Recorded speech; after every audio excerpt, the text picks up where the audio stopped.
Well, ladies and gentlemen, welcome into this week's edition of Bull Ring Breakdown. We got a driver interview here this week. Marshall O'Brien. Marshall O'Brien's going to hop on, be the driver interview. D&L Disposal, they should be your first call for all your waste management needs. They offer regular residential garbage route in Jasper, Truthsburg, Woodhull, Addison, and the surrounding areas. Aside from that, they also offer a dump trailer service rental for your bigger needs. They'll drop it off at your location. All you have to do is load it up and they'll come and take it away. Give them a call today at 607-382-7609 to get started with D&L Disposal, the premier waste management service in the Woodhull area. I do want to remind everybody before we get underway here, please like and subscribe on the YouTube page, Apple Podcasts, and Spotify.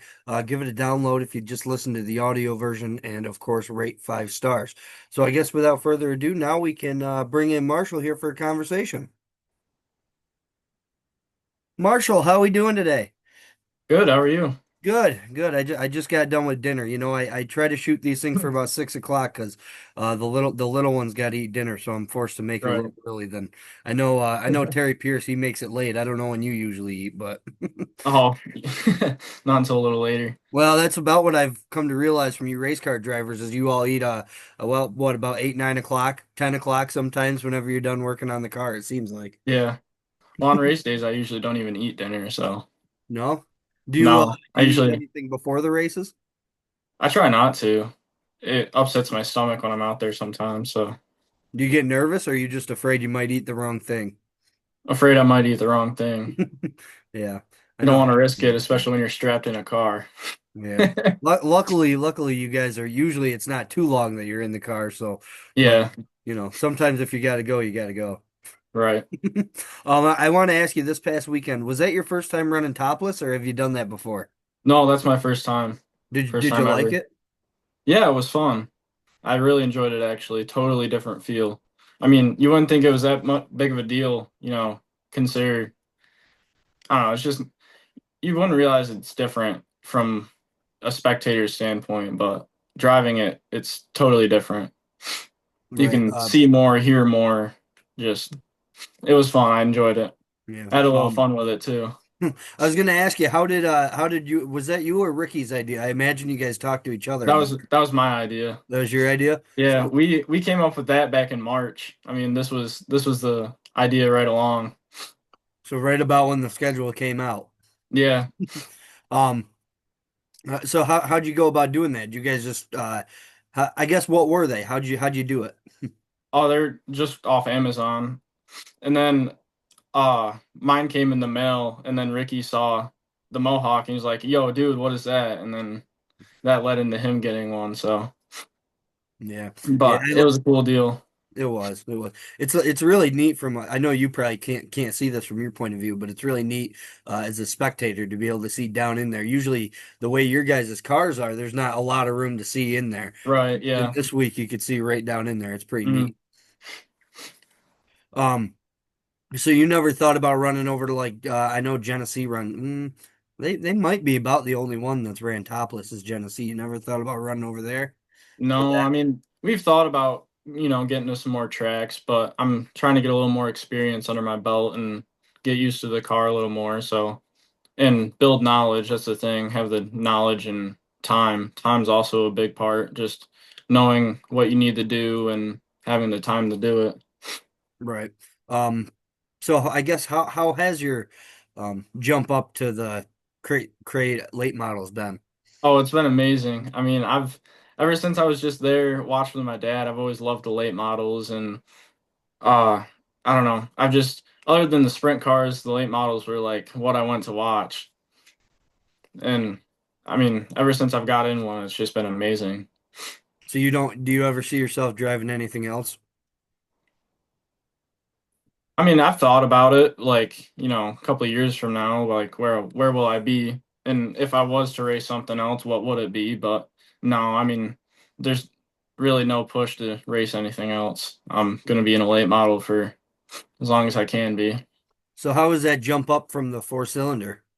Oh, it was an eye opener, 100%, dude. The first time I hopped in one, it was like, hold on, because totally different. I think I speak for everybody when I said that you can see the strides you've made in the late model. So was it?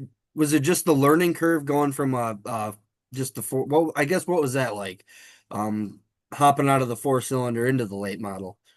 Oh yeah, it was a huge learning curve for not only me but for my dad too, because my dad, other than helping Mick Seeley out on his street stock over the years, I mean, that's the only knowledge he's had with race cars really. So, with the four cylinder, we built our relationships and, figured stuff out as we went. Now, same with the late model, it's just over the years we've made connections and relationships with people to help get us on the right track. So, I guess I want to touch on relationships you said there. So, uh, man, what was it? 3 weeks ago, I think it was. You blew out the rear end and broke your drive shaft, right? Right, yeah. And then I don't think you'll mind me saying this that you got in contact with the Knowles brothers and they were able to hook you up with some parts and pieces. Yeah, So, 100%. what's that kind of like? Do you just kind of call them and say, "Hey, this is what we need. You got anything laying around?" Or So, that Sunday, uh, my dad just started reaching out to everyone he could think of, anyone that, runs late models. He was just reaching out everyone, asking where can we find one because we know we need one. Like it Mhm. was pretty urgent, and the sooner you get the parts, the sooner you can get it back together. And we were reaching out, and everyone just kept pointing towards Jason's direction, and we got a hold of Jason, and we were able to get what we needed to race. Yeah, is that was that pretty deflating that week? Because before that, you'd had some really good runs going, and actually, Oh, after that, you still have some good runs going yeah. lately. So, just was that kind of a gut punch there, the way you guys have been running?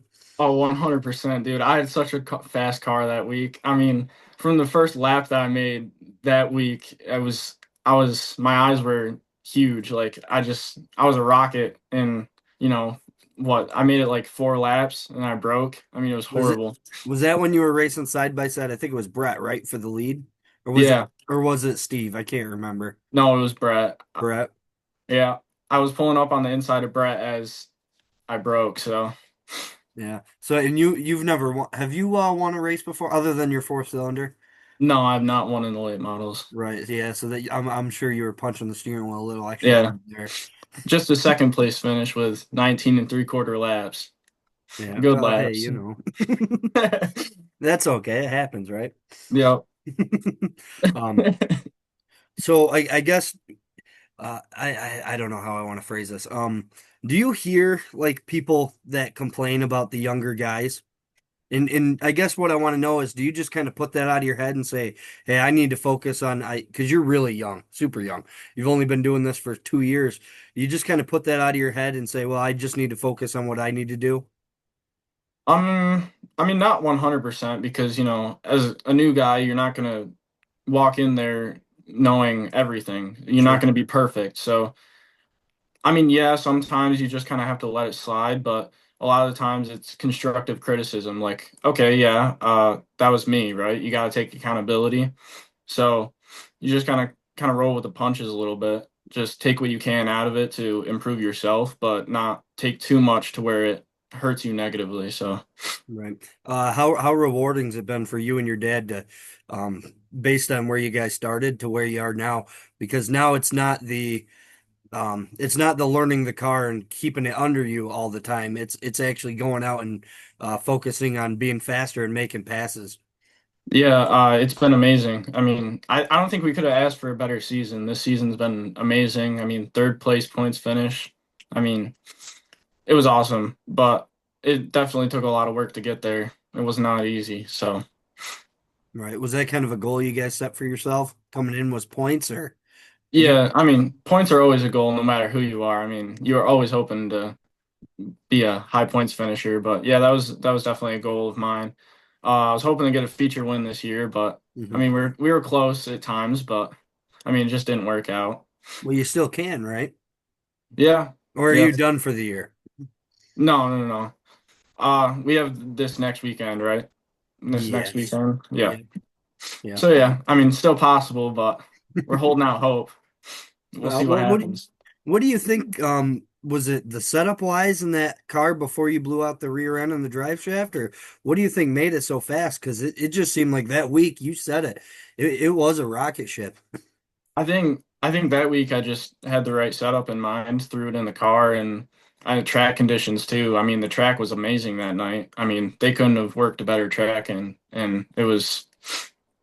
I mean, I think it was just everything fit together perfect. But other than my car, kind Right. of gave out on me when I needed it most. What kind of track do you prefer? I definitely like it more on the slick side. Yeah, a little drier. Yeah, So you probably would have wished that you guys raced on Saturday and not Friday last weekend. yeah, that would have been nice, but take what Did we you can get. have fun though? Oh yeah, Did the you car did wasn't the car wasn't really working for me Friday, but I mean, I took what the car could give me. So about halfway through the race, I just took her to the high side and held her to the floor. yeah, see what would happen? Yeah. Did you stay afterwards or did you leave right after your race? Oh, I stayed afterwards. Did you have I fun? stayed a little longer. Yeah. Did you go to the bonfire or just the races? Just the races. Yeah, Hung out. yeah. And What'd you think of the sprint cars? oh, they put on a good show. See, this is always a touchy subject because half the people I have hate sprint cars and the other half love them. So where do you stand on it? I mean, I don't know. Depends on the kind of mood I'm in. Like sometimes it's like, yeah, it's cool that they're here. It's not something you get to see every week, but sometimes I'm just there. I want to race and get things over with. Right. Do you ever get frustrated at classes that go before you that are full of yellows? No, I No. mean, some if I'm sitting in lineup and we've been sitting there for a long time, it gets kind of, you know, I get a little impatient, but I mean, every class has their troubled nights, so we're all guilty of it. Except for you guys, maybe. Yeah, I don't know if you guys have had a real yellow free, which that might come with the six cars weekly, but right. I don't know if you guys have really had that bad week. A No, lot of I time. mean, we've ran quite a few green to checker races this year, Right. which has been a blessing because no one wants to tear their cars up. Yeah. So when you the work on the car, who's doing that? Is that you and your dad together, or you let your Uh, dad handle my that, or dad, my dad does most of it throughout the week. I've been ever since I graduated. I've been working weekly, so Monday through Friday. So where do you kind of, work? I'm working construction up in Ithaca right now. Oh, okay. Yeah, or that Monday after I graduated, I went to work. So been trying to put some money away. Well, sure, you're gonna need it for race cars, right? Yeah, yeah, Um, and I can't imagine you're so young. I can't imagine you'll ever not have one, at least for the foreseeable future. yeah. No, that's the plan. Yeah. So you never see yourself trying to try anything else? Maybe go the sportsman route, or maybe even go into a sprint car. Oh, I'll try anything once. I mean, I was joking around with my dad Saturday when I was there watching a little bit and saying, what are the odds I get one of these guys to let me take their car out? He said pretty slim. So Yeah. Yeah, I can't imagine there's a lot of them sprint car guys that let other people hop into them. yeah, I don't know. I'm a pretty smooth talker though. I might be able to weasel my way in one. Yeah. I don't even know how they got the room to do much in there. That's a pretty small area. Right. But you're a small guy though, so you don't have the problems that I do. Yeah. There were a couple sprint car guys I met over at the bonfire, and you're just kind of wondering how they how they can fit in that race car. But you know, I've seen some big dudes pull out of the late model too. So Yeah. you guys don't have the biggest windows, that's for sure. No, we definitely don't. Are they adjustable? Depends on your chassis, I guess. I mean, mine's pretty slim, but yeah, I'm sure there's ways you can adjust them. Because like my body's built up a little higher, so like the door is like here, so the slope kind of comes more like that. So I guess you could lower that a little bit, but for the most part, kind of is what it is. Right. Did you have a learning curve getting into Oh yeah, it was them? definitely different. Yeah, well, But lot more different than hopping into the four cylinder, right? yeah, the weirdest part for me was not having a window net, like it just being open on that left side. That Hmm. was that was a little. I mean, there was a couple races. I was like, holy crap, my window net's not up, and then I realized I don't have one. So When you first started racing, did it take you did you kind of forget you were driving a big boat sometimes? yeah, yeah, definitely. You know, maybe you went back to the four cylinder and you were thinking, boy, I could sneak right in here, and then all of a sudden that door closes quickly in a late model. Yeah, that door usually ends in a uke tire, but Well, you know, you gotta stay away from them. yeah, they don't give much. No, I can tell you this though. I've seen a lot older guys than you hit them, so don't feel bad. I think the one guy you got your drive shaft from, I watched him hit him before, so Oh, we've all hit them. yeah, that's for sure. So what do you feel like when you do that? That's got to be a pretty defeating feeling because you know that's like when you do your drive shaft and your rear end, mechanical failures they're gonna happen, but then when you Right. hit the uke tire, that's you. Yeah, I just feel like an idiot, to be honest with you. I mean, I I can only get so mad because I did it. So Right. I think that's the exact same excuse or the exact same thing that Austin Allen said. I just feel like an idiot. So, what are your plans for next year? Same thing? You're just gonna run it back, or yeah, same thing. We're sticking to the late models. We're thinking about a few different things this off season. We've got some things to debate and talk about, but yeah? Can you enlighten anybody, or are they still being held close to the vest? well, I mean, plans are kind of out there right now. We don't know what route we're gonna go, so it's hard Right. to say without fully knowing. Sure. Was that just maybe an upgrade and uh, go from there? Yeah, no matter just upgrade in general. Right. So you don't think you'll ever get into a street stock or anything? No, probably not. Because Not my own anyway. Right. Well, what I was wondering is the 100 laps or 100 lappers this weekend. I was wondering how you would fare with 100 laps around that place. I definitely would. If I had the opportunity, I'd run it. I don't know for how many laps. My scrawny arms might not be able to keep up. Oh, I think you'd be surprised once the adrenaline gets going. Yeah. You know, I've seen older guys with scrawnier arms than you make it 100 laps. So Yeah. No, I'm sure I could do it. yeah, I bet it'd be a lot of fun. Is that something that you wish we had more of? Is kind of longer races for the late models? Do you like the longer races or? Yeah, I think that'd be cool. I think the just knowing that you're part of a big show, I mean, it adds a lot to the night. I mean, it just puts more on the line. That and Right. for me, it's more seat time too. Allows me to feel the car out more and get better and get more consistent. That's what I've been working on a lot this year, is just being more consistent. Right. Have you went anywhere else or just Woodhull? Oh, I've gone to Erie's. I went out there for the Rush Late race for the mechanics night. They do huge giveaways and raffles and stuff for parts and all this other kind of stuff. All you gotta do is show up too, which is really nice. Rush has been very good in that way. Hmm. Um, I went to Outlaw for practice night once. That was fun. I liked it there. But Very other, different. yeah, definitely. But other than that, just been Woodhall. Okay, so you never went to like McKean? Any- No, Okay. Where you live right in Addison, right? right on the Addison Woodhall border, right on 417. So I'm about 4 minutes from the track. Oh, hey, that's nice. Yeah, you can't beat that on a Saturday. Yeah, no, you definitely can't. I'm gonna start commissioning that. We might have to run the late models last every week because look at the guys in the class. They're so close. All right, let's not go there. You want me to end this thing now then? So you said you work up in Ithaca and you're doing construction.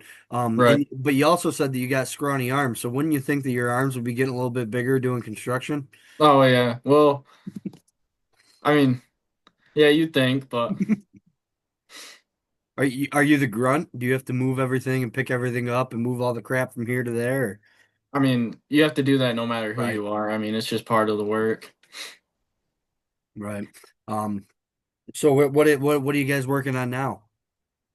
So we just got done putting a metal roof on a house, and then we were remodeling a bathroom, and now we're actually doing another bathroom tomorrow. So Good deal. Do you have to commute to Ithaca every day?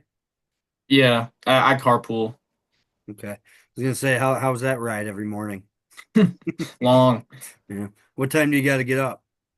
I usually get up at 6. Okay. So not too bad then. Yeah, but the Uh, times change. Like tomorrow I'll get up probably at 5:30.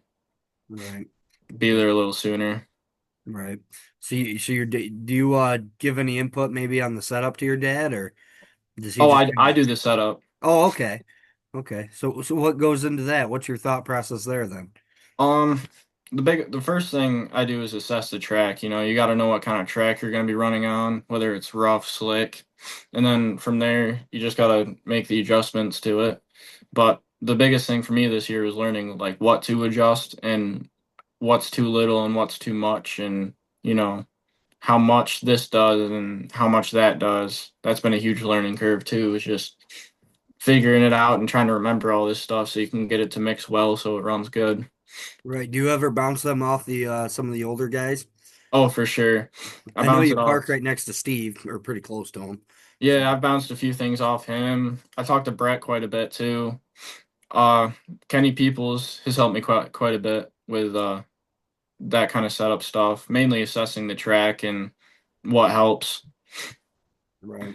Do you ever think about so I got a question. Kenny Peoples wants to drive a crate late model. Have you guys ever thought about doing a little You swap know, on the weekend? I messaged my dad about that, and I was like, "Hey, what are the odds we just throw Kenny in there for shits and giggles, just to see how it goes?" But I don't know. I want to finish out this season in my car, and so we have a good idea of what we're going into for the off season. Well, and like you said too, you don't really have the laps to be giving them up Right? yet, you know. Yeah. You're still young and learning, and I always try to tell people they should get as much seat time as you want. Plus, it's fun, Yeah. you know. Seat time's the biggest thing. Right. Is that the biggest thing that you've learned is all this stuff on the all this stuff you're learning outside of the racetrack is one thing, but the seat time's really where it comes down to. Yeah. I mean, you can anyone can tell you as much as they want, but the more you're in the car feeling it and getting used to it, the better. Just becoming more consistent because consistent is fast. That's been my biggest thing this year. Just hit my mark every lap. Right. Um, do you ever find it do you ever find it hard to pass at Woodhall? Only I mean, because I've always thought and if you listen to my podcast, you've heard me say this. The cars are so wide and mm, the corners are so narrow that I yeah, always thought that it must be hell to try to pass on in one of those right. cars. I mean, it's not as bad as you think. I mean, I race with a bunch of good guys too, so it's not Mhm. like you know, if you're faster than them, you're gonna find a way around them eventually. But with it being a narrow track, it does kind of suck because it might take you that extra lap or two that you might have needed. You know what I mean? I've Right. seen it happen so many times, people getting caught up like running third or fourth and they finally get by and they're closing in on first and just can't quite get there. Well, that's what I've always thought. Part of the reason why when you look at the just the way that the year went out for the late models, it seemed like Brett and Steve would kind of alternate weeks winning, and whoever got out front would just drive away because everybody else was trying battling behind them, and you know, Right. and let that other guy just drive. Or I guess Bryce did it too one week, and it just Right. seems like the gaps at for the late models are usually pretty healthy. Yeah.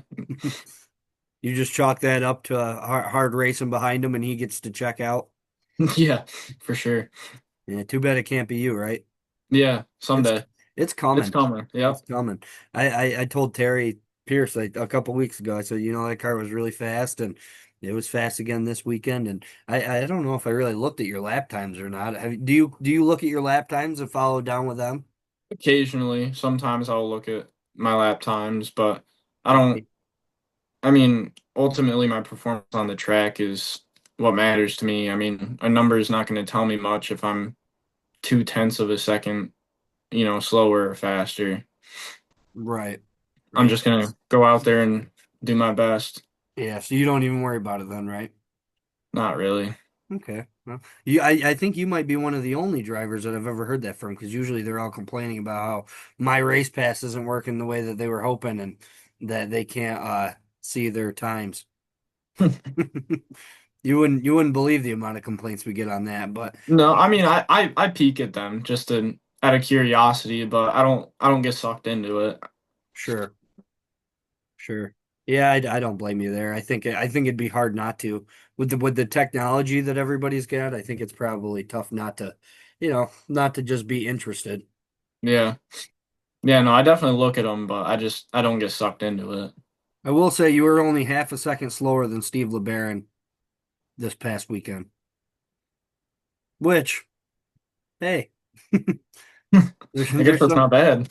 No, that's what I'm saying. Actually, it was 0.358 seconds. So, and and he was actually faster than John Waters. So I guess that goes to show you right there. I guess you'd rather be John Waters and win than be Steve LeBaron and have the fastest lap.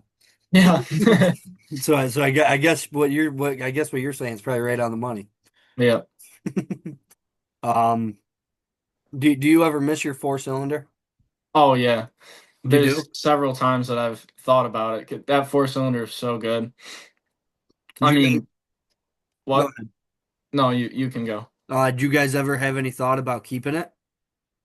Yeah, there's definitely a thought about it, but ultimately, I mean, we found a good deal on a late model, so we jumped on it. Right. I thought maybe your dad might want to drive it. No, no, Has your dad ever driven a race car? no, he hasn't. So how'd you get started? I started in go-karts, Was racing that it. something you brought to him or did he bring it to you? So it's actually quite a crazy story. I have a aunt that lives out in Colorado, um, and there's a go-kart track out there, like an indoor pavement go-kart track. And I think I was like 7 or 8 at the time, and I was really wanting to go race these go-karts. And they're like, "All right, let's go." And we spent like half the day there racing go-karts. And then I just talked about it the whole way home, and I wouldn't stop talking about it. When we got home, my dad, they were sitting in the dining room, and he calls me out, and I go, "What's up?" And he tells me that he bought me a go-kart, and I lost my shit. And then I was going crazy. And then for 3 years, I was racing at Moe's. Oh, where else did I race? KB. I was racing at KB for a while. There's another one too. Is that the one in Wellsville, KB? I think so. I think Okay. that's where they're at. But All right. yeah, I was racing go-karts, and then uh actually we were at KB, and my mom saw a kid flip out of the go-kart, and my mom freaked out. She's like, "Are these safe? I'm not sure I want my kid in one of these anymore," because he got hurt pretty bad. Fortunately, he was okay though after going to the doctors and getting checked out. But then my dad was talking to her about a race car and how they got a full roll cage and how they're more, he knew what he was doing, talking about them being safer. So ultimately, we ended up getting a really good deal on the four cylinder. And I mean, that thing was a unit, dude. It I think was. I was like a couple 100 pounds over what my weight needed to be. I mean, no one was moving me, that's for sure. But Um, did you yeah, ever race a full season in four cylinder or did you go to from Warriors to late model? I I can't. went I went from Warriors to late model. I think Okay. I might have raced one race in the adults, but I can't remember. Maybe at the end of the year. Yeah, it would have been like a race or two, Okay. but I can't even remember. Yeah, I'll say your dad probably has quite a way because you got him or he got your mom to let you go into the go-kart. Then that kid gets hurt. So he said, well, yeah, but this has got a full cage and everything. And then Hmm. you go to the late model and you're going, well, look at it. It's a big boat. He's not going to get hurt in these things. Yep. No, he knew what he was doing. Did your mom ever worry there when you said that you wanted to get out of the four cylinder and go to the late model or? It doesn't matter what I'm in or what week it is. She worries every time I'm on that track. She worries, but Right. she's gotten a little better. Right. Well, she probably knows it's what you want to do now, so Yeah. yeah. Um, were you ever worried? Did your dad ever say anything to you about how, because it kind of seems like you guys just went and had fun one day and then he bought you a go-kart. So was there ever a worry that you might not want to stick with it, or did you kind of know right from the beginning that this was something you were going to do for a long time? I mean, there's definitely some weeks where I was a little, wishing I just had a Saturday because, it gets really Yep. exhausting racing every weekend. So, but there's been some of those times, yeah, but there's never been a thought about fully quitting, no. Yeah, I don't think people quite realize the sacrifices that everybody makes. Um, I know even just giving up every Saturday, and Yeah, that's from my point of view, that's just what I do. I have to write a story on Sundays, but it's not nothing like you guys do. You guys put in all this time and effort, and pretty much your whole week's just about filled up. So um, I that's one reason why I really like doing this is I don't think a lot of people realize how much time and effort you guys actually do have to put into it. right. Um, so you said that you went over to Outlaw. Did you like that track better than Woodhall? I wouldn't say better. I mean, It I was think just that, different. yeah, definitely different and fun. I mean, no matter where I go, I'm usually having fun, so Right. I'm doing what I enjoy. But it was definitely faster than Woodhall, which Oh, I definitely yeah. enjoyed. So You probably don't have to use your brakes quite as much over there. no, definitely not. That's what I heard. It's just pinned down. Yeah, those walls come up fast though. Did you hit one? No, no, God No. no. Okay, But that's good. they come up fast. I know I know that sometimes when some guys come out of four and they're running that high lane, they get really close. Yeah, I for know. sure. I think it was Quentin Buchanan. He actually clipped one. You were probably there. It was probably that short track super series race. I don't know if you. I probably just watched it on Flow or Yeah, something. I think he led the whole race, and then coming out of four, he got a little too high and clipped the Uke tire and or the The wall. the front stretch wall, and then lost a couple Yep. spots.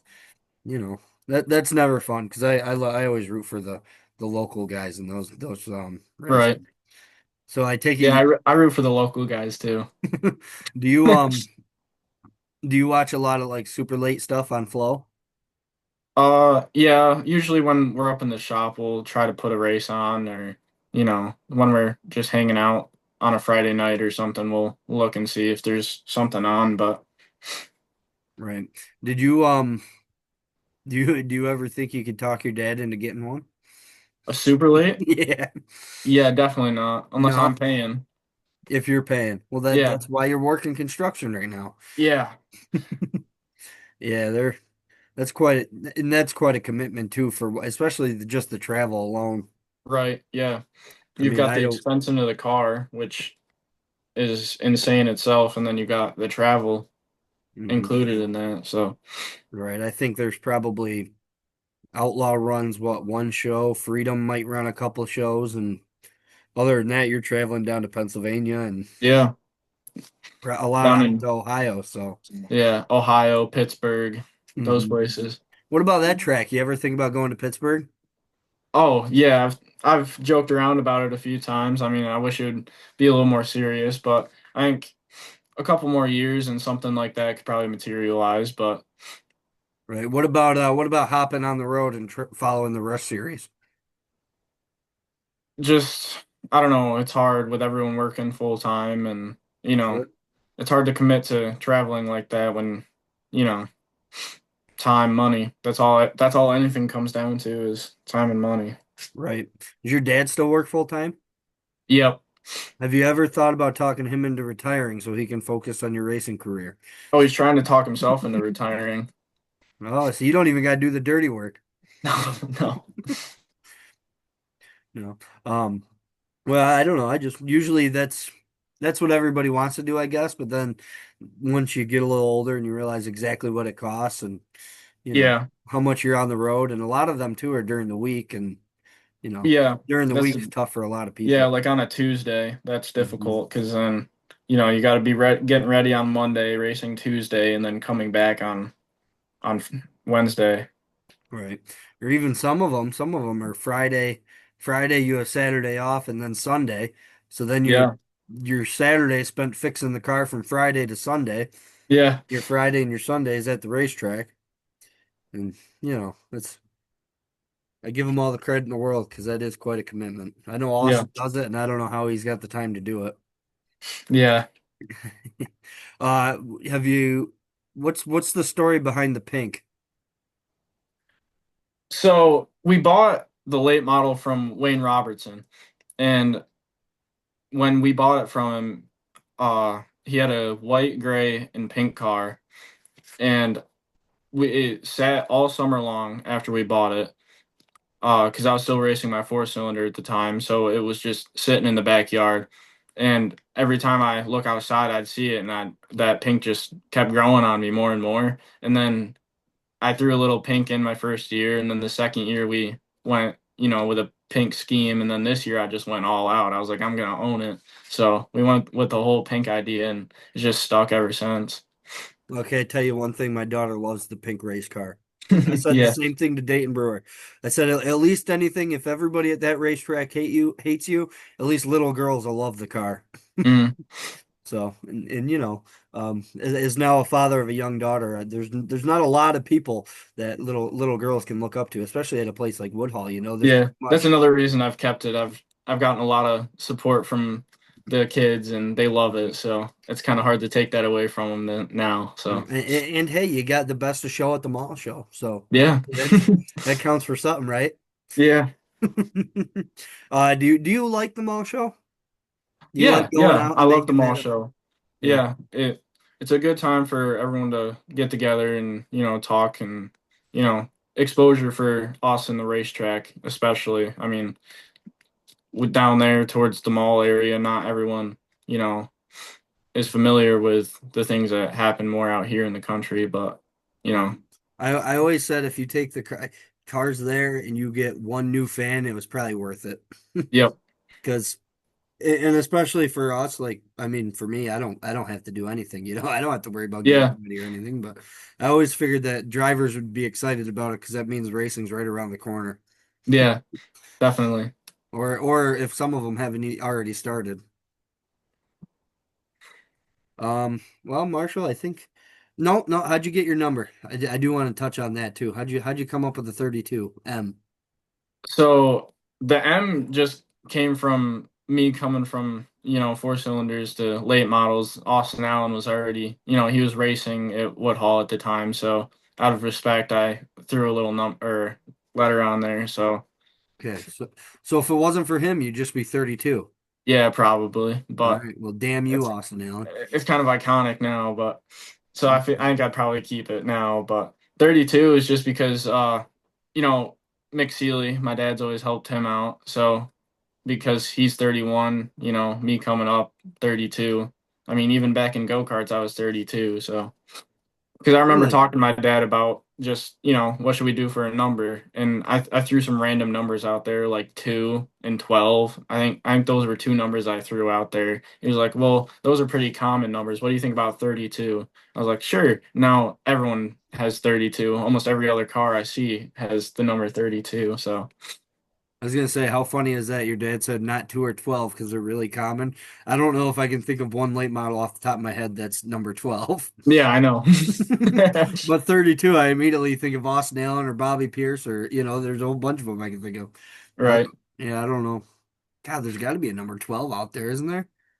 Probably somewhere, yeah. Yeah, well, because Brian Knowles was 2 this year, Tony Kelly's car. Yep, So that yep. was 2, and I guess I can't think of a 12 off the top of my head, but you know, I guess if you want to go 0, 1, 2, Dave Dubois used to be 12, but Yeah. I don't think that's what he was going for. No. Well, Marshall, I don't want to keep you too long here. I think we've been going for about 40 minutes here, so um, I guess if there's nothing else that you got, I got nothing for you. So if you just want to list off the people that help you out and just give them a little bit of a shout out. Oh yeah, for sure. Gotta Hold think my on, mom. I got to ask everybody this. Do you have them written down? What? Yeah, I do. Yeah, came I have a prepared. lot of people that help me out. So just You to, came prepared. yep.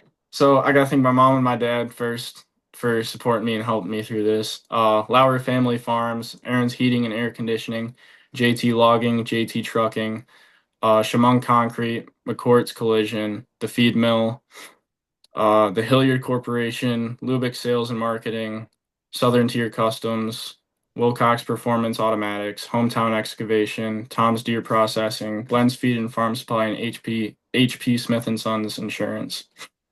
And I Okay. gotta thank Derek, Nikki, and Colton Mills for always helping on the car too. They're around all the time, every Friday, every Saturday, giving a hand in the pits and at their shop. So they've been amazing. Absolutely. Can I tell you a little funny story about John Lubick? What's that? So obviously he helps me up in the announcer's booth, right? Every now Right. and then. So he came there for the topless race, and he said something about he said the 32M of Marshall O'Brien, and I said, yeah, unfortunately for Lubick Sales and Marketing, that's where that sticker was right on the roof. He goes, no, it wasn't. But I had to play with him a little bit. Yeah, at least he knows. Yeah, right. I just thought it was funny. Yeah, that's funny. Yeah, I would have said it to everybody else if, but he's the only one I get to mess around with. So, Well, now they get to see it on here. So, right. Well, and that's part of the reason too, because sometimes, honestly, the people next to you get to talking, you don't hear all these sponsors. So, and I do right, always like to say that if he just mentioned a sponsor that you need work done, go check him out because we should support people that support racing. So. for sure. Well, Marshall, I appreciate you making time with me. I know we tried this for a couple of weeks now, and I'm glad we could finally get it done.